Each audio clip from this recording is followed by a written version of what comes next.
বাঁচার সুযোগ থাকলেও দেশ এবং দেশের মানুষের কথা চিন্তা করে নিজের জীবনকে উৎসর্গ করে গেলেন অকুতোভয় পাইলট আসিম জাওয়াদ।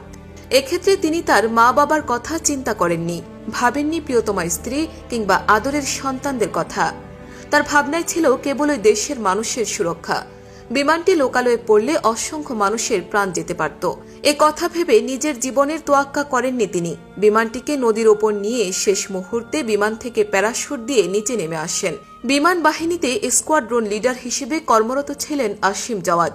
তার সাথে থাকা অপর পাইলট ছিলেন উইং কমান্ডার সোহান।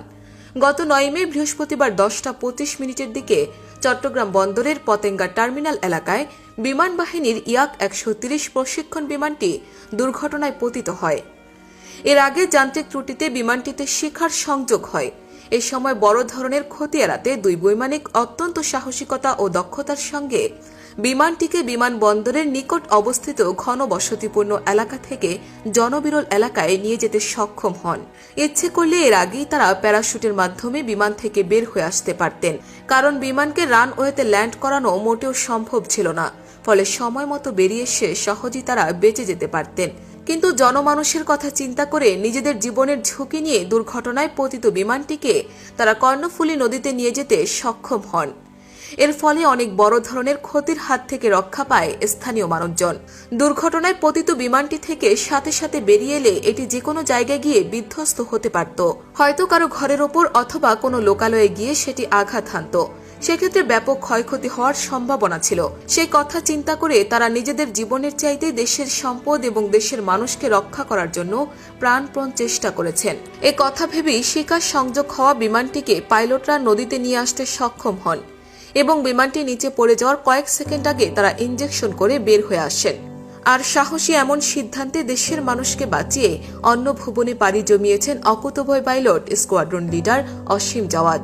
দক্ষ এই পাইলট তার কর্ম এবং ব্যক্তিজীবনে ছিলেন বেশ সফল একজন মানুষ।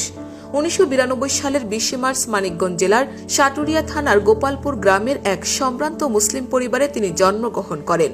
তার পিতার নাম ডক্টর মোহাম্মদ আমানুল্লাহ এবং মাতার নাম নীলুফা আক্তার খানম।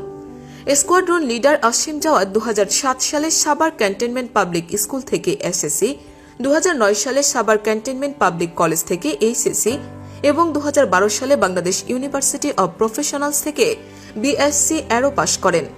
2010 সালের 10 জানুয়ারি তিনি বাংলাদেশ বিমান বাহিনীতে যোগদান করেন এবং 2011 সালের 1 ডিসেম্বর ক্যাডেটদের জন্য সর্বোচ্চ সম্মান সোর্ড অব অনার প্রাপ্তি সহ জিডিপি শাখায় কমিশন লাভ করেন। চাকরিকালীন সময়ে তিনি বিমান বাহিনীর বিভিন্ন ঘাঁটি ও ইউনিটে গুরুত্বপূর্ণ পদে নিয়োজিত ছিলেন। তিনি পেশাদারী দক্ষতা ও সাফল্যের স্বীকৃতিস্বরূপ মফিজ ট্রফি, বিমান বাহিনী প্রধান ট্রফি ও বিমান বাহিনী প্রধানের প্রশংসাপত্র লাভ করেন। এছাড়াও জাতীয় বিমান বাহিনীতে কোর্সে অংশগ্রহণ করে সাফল্যের স্বীকৃতিস্বরূপ chief of air stuffs trophy for best in fly Indian air force অর্জন করেন। তার কমিশন প্রাপ্তির পর চাকরিকাল 12 বছর 5 মাস 9 দিন।